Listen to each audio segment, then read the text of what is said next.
Vamos então abrir as portas e janelas para essa positividade, para essa luz, para esse divino. Vamos juntos fazer o Evangelho no Lar?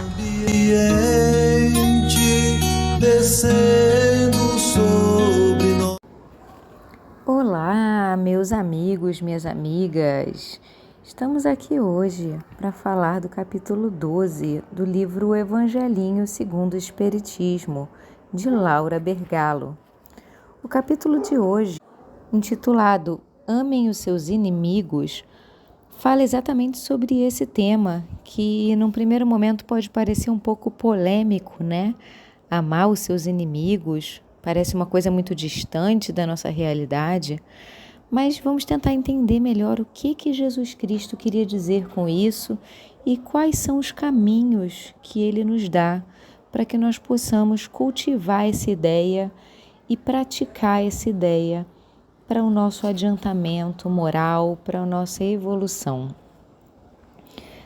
Retribuir o mal com o bem.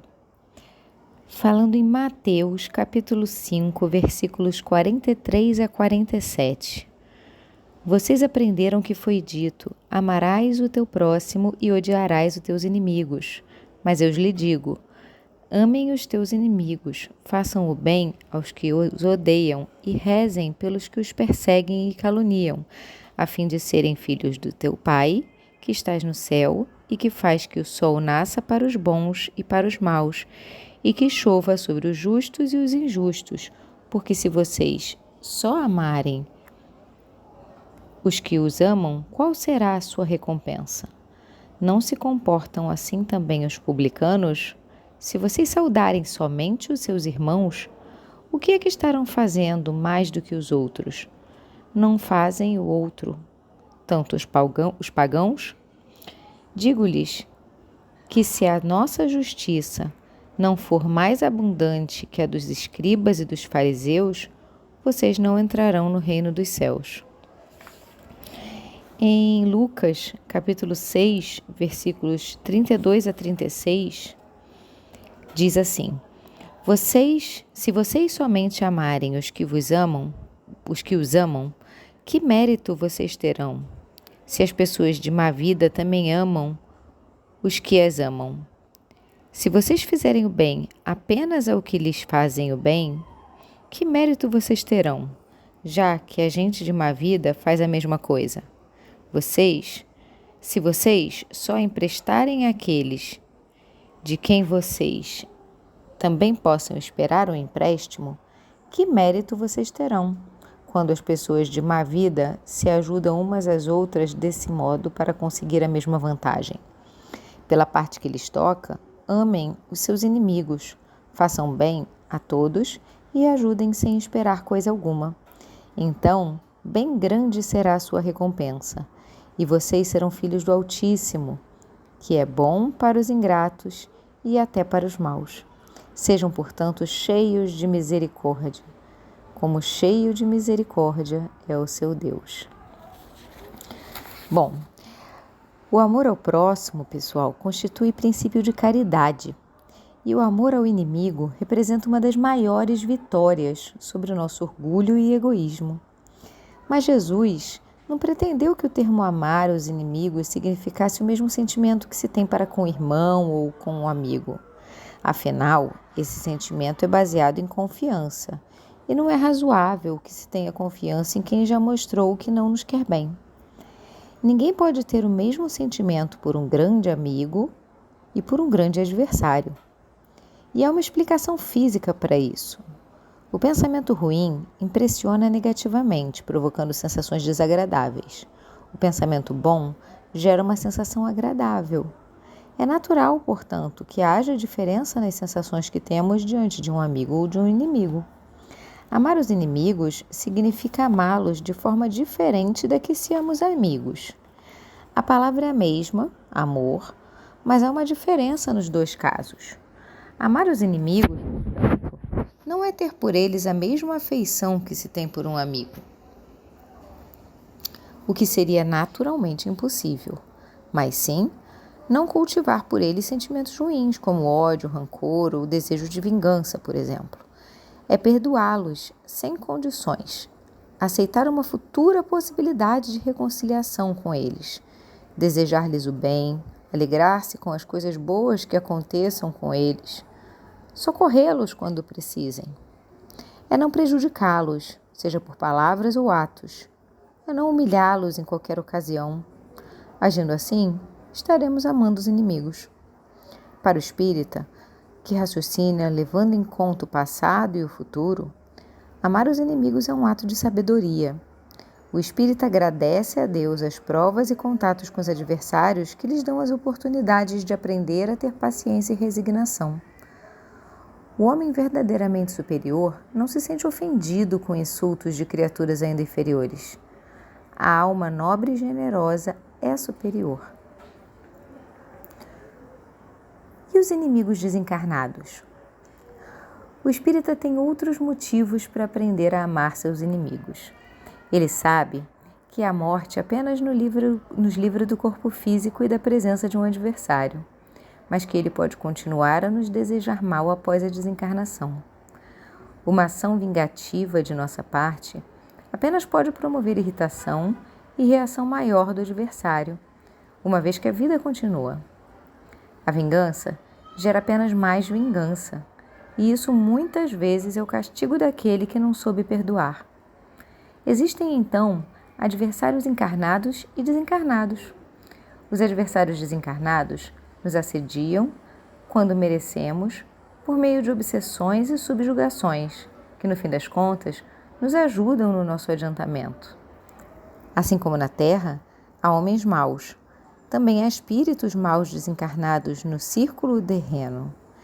E a melhor maneira de melhorá-los é pelo exercício da caridade, que não só os inibe no cultivo do material, como lhes mostra o caminho do bem. E quando Jesus disse, se alguém bater em sua face direita, ofereça-lhe também a esquerda. Vamos ver esse ponto, pessoal? Começando por Mateus, capítulo 5, versículos 38 a 42. Vocês aprenderam que foi dito, olho por olho e dente por dente. Eu, porém, lhes digo, para não resistirem ao mal que lhes queiram fazer, que se alguém bater em sua face direita, lhes ofereçam também a esquerda, e que se alguém quiser tentar lhes tomar a túnica, também devem lhe entregar o manto. E que, se alguém obrigá-los a caminhar 1000 passos com ele, vocês devem caminhar mais 2000. Que vocês deem àquele que lhes pedir, e que não neguem a quem queira lhes tomar emprestado. Complexo, né? Bom, deixa eu virar aqui a página. Bom, explicando, na época de Moisés, o olho por olho, dente por dente, era considerado um pensamento justo. E o ensinamento do Cristo, para um homem orgulhoso, pode parecer uma covardia, pois ele não consegue entender que há mais coragem em aguentar uma ofensa do que em desencadear uma vingança, mesmo porque sua visão não vai além do momento presente. É claro que as palavras de Jesus não podem ser levadas exatamente ao pé da letra, pois isso seria o mesmo que condenar toda reação ao mal, deixando o campo livre para a ação dos homens maus. Disse Jesus com suas palavras que a vingança era condenável, porém, não procurou inibir a justa defesa do indivíduo ofendido. Isso significa que é melhor ser ofendido do que ofender, melhor suportar com paciência uma injustiça do que praticar uma, melhor ser enganado do que enganar. A fé na vida futura e na justiça de Deus, que nada deixa impune, deve dar ao homem as necessárias forças para aguentar adversidades com paciência e resignação. Nesse capítulo, pessoal, os espíritos ensinam que 1. A vingança é um dos hábitos mais selvagens da humanidade. 2. Devemos cultivar o lema sem caridade não há salvação e nunca praticarmos a vingança. 3. Nós, os espíritas, devemos procurar amar os que nos causam indiferença, ódio e desprezo, pois assim nos aproximaremos de Deus. 4. Não devemos nos desviar do caminho traçado por causa do aparecimento de provações, de provocações e dos altos e baixos da vida terrestre. Não devemos revidar as agressões que sofremos. 5. O reino de Deus só será implantado na terra quando aqui não houver mais animosidade, discórdia ou guerras. 6. Os espíritas, sendo esclarecidos intelectual e moralmente, não devem revidar as ofensas recebidas. E 7. Quando a caridade for comum entre os homens, obedecendo a máxima que diz que não devemos fazer aos outros o que não queremos que façam conosco, desaparecerão as causas de atritos e guerras. Ainda neste capítulo, Kardec ensina que atualmente a morte de um homem é um acontecimento que causa comoção, o que não acontecia em épocas mais primitivas. E ensina também que o Espiritismo contribui muito para essa evolução dos costumes, ao espalhar entre os homens o espírito de caridade e de fraternidade. Legal, né, pessoal? Como que o Espiritismo traz uma ideia nova, como ele traz o amor para dentro dos nossos corações, como ele traz a evolução do nosso espírito rumo à felicidade. Vamos refletir sobre esse capítulo, pensar e aguardar até o próximo capítulo. Um abraço, pessoal, e até a próxima.